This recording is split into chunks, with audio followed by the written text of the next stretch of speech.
உம்மை அப்பான்னு கூப்பிடத்தான் ஆசை, அப்பான்னு கூப்பிடவா?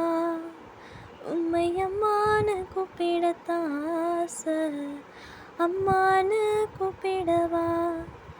உம்மை அப்பான்னு கூப்பிடத்தான் ஆசை, அப்பான்னு கூப்பிடவா? உம்மை அம்மான்னு கூப்பிடத்தான் ஆசை, அம்மான்னு கூப்பிடவா? கருவில் என்ன சுமந்தத பார்த்தா அம்மான்னு சொல்லணும், தோளில் என்ன சுமந்தத பார்த்தா அப்பான்னு சொல்லணும். என்னை கொஞ்சுவதும் கெஞ்சுவதும் பார்த்தா அம்மான்னு சொல்லணும். என்னை ஆற்றுவதும் தேற்றுவதும் பார்த்தா அப்பான்னு கூப்பிடணும்.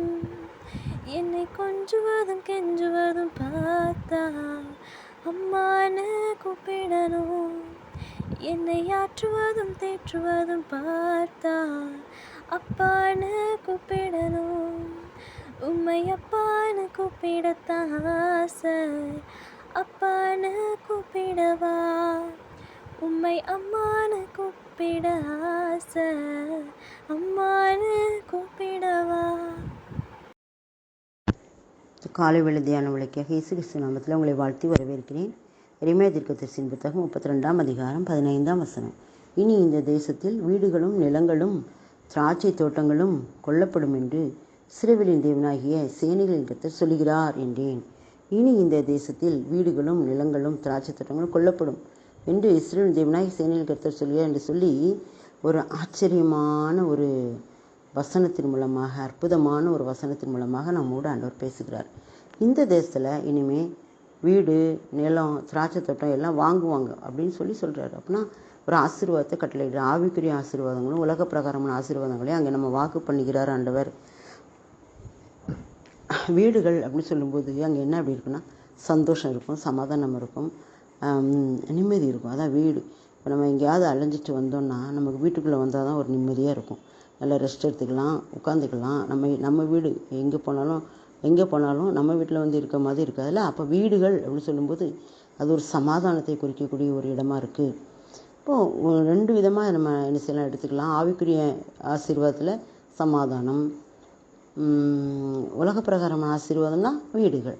அப்புறம் பார்த்திங்கன்னா நிலங்கள் அப்படின்னா அது வந்து ஆசீர்வாதத்தை குறிக்குது. என்னென்னா நிலங்கள் வந்து பயிர் செய்யும்போது வருமானத்தை என்ன செய்தது குறிக்குது. இந்த தேசத்தில் வீடுகளும் நிலங்களும் அப்படின்னு சொல்லியிருக்கு. அப்போ நிலங்கள்னால் ஒரு வகையில் பூமிக்குரிய ஆசீர்வாதத்தில் இடம் முடிக்கிறத சொல்லலாம். ஆவிக்குரிய ஆசீர்வாதத்தில் நிலங்கள் அப்படின்னா என்னென்னா ஒரு ஆண்டவருடைய ஆத்துமாக்களை ஆண்டவர் திரளாக என்ன செய்வார், தருவார். அதான் நிலங்கள் கொல்லப்படும் அப்படின்னா அந்த இடத்துல வந்து திரளான ஆத்துமாக்களை ஆண்டவர் தர்றாரு. நிலங்கள்னால் மனித இதயம்தான் நிலம், மனித உள்ளத்தை தான் ஆண்டவர் நிலத்துக்கு உவமையாக சொல்கிறாரு. அப்புறம் 3வது பார்த்திங்கன்னா திராட்சை தோட்டங்களும் கொல்லப்படும். திராட்சை தோட்டம் அப்படின்னா ஒரு வகையில் நமக்கு வந்து உலக பிரகாரம்னு பார்த்தா அது வந்து வருமானத்துக்கு ஒரு வழி திராட்சை தோட்டம். ஆவிக்குரிய பிரகாரம் பார்த்தோம்னா கனிகள், ஆவிக்குரிய கனிகள், நல்ல சுபாவங்கள், இதெல்லாம் நமக்கு ஆண்டவர் தருவேன் அப்படிங்கிறாரு. இனிமேல் அப்படி தருவேன் அப்படிங்கிறார். இனிமேல் இந்த தேசத்தில் வீடுகளும் நிலங்களும் திராட்சை தோட்டங்களும் கொல்லப்படும் என்று இஸ்ரவேலின் தேவனாகிய சேனைகளின் கர்த்தர் சொல்கிறார். ஒரு மனிதன் சொல்லலை, இஸ்ரவேலின் தேவனாகிய சேனைகளின் கர்த்தர் சொல்கிறார்.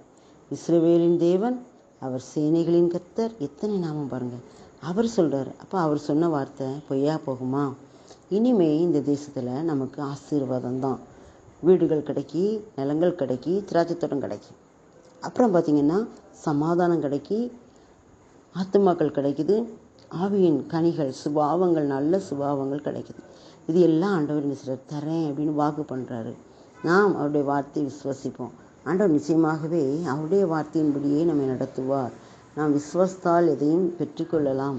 இந்த மாதத்தின் முதல் நாளில் கூட கர்த்தர் இந்த வார்த்தையை நமக்கு தர. இனி இந்த தேசத்தில் வீடுகளும் நிலங்களும் திராட்சை தோட்டங்களும் கொல்லப்படும் என்று இஸ்ரவேலின் தேவனாகிய சேனைகளின் கர்த்தர் சொல்கிறார் என்று சொல்கிறாரு. நம்முடைய வாழ்க்கையில் ஆண்டவர் இனிமேல் தான் என்ன தரப்போகிறாரு, ஆசீர்வாதத்தை தரப்போகிறார். இனிமேல் தான் ஆத்துமக்களை தரப்போகிறார். இனிமேல் தான் நல்ல சுபாவங்களை தரப்போகிறார். இனிமேல் தான் சமாதானத்தை தரப்போகிறார். இனிமேல் தான் உலக பிரகாரமான ஆசீர்வாதங்களை, வீடுகள், நிலங்கள், திராட்சை தோட்டங்கள்லாம் தரப்போகிறாரு. இதை நம்ம விசுவாசிப்போமா? நிச்சயமாக விசுவாசிக்கிறவர்களுக்கு எல்லாம் கூடும் அப்படின்னு இருக்கிறாரு. இந்த நாள் முதல் இனி இந்த தேசத்தில் இப்படிப்பட்ட காரியங்கள் ஆண்டவர் தருவேன் என்று சொல்லி வாக்கு கொடுத்த தேவனுக்கு நாம் நன்றி செலுத்தி அதை சுதந்திரிக்க நம்மை தகுதிப்படுத்துவோம். இயேசுவின் மூலம் ஆமேன். வாழ்நாளெல்லாம் களி கூர்ந்து மகிழும்படி திருப்தியாக்கும் கிருபையினார் காலைதோறும் களி கூர்ந்து மகிழும்படி திருப்தியாக்கும் கிருபையினால் நல்லவரே வல்லவரே நன்றி ஐயா நாள் முழுதும். நல்லவரே வல்லவரே நன்றி ஐயா நாள் முழுதும். வாழ்நாளெல்லாம் களி கூர்ந்து மகிழும்படி திருப்தியாக்கும்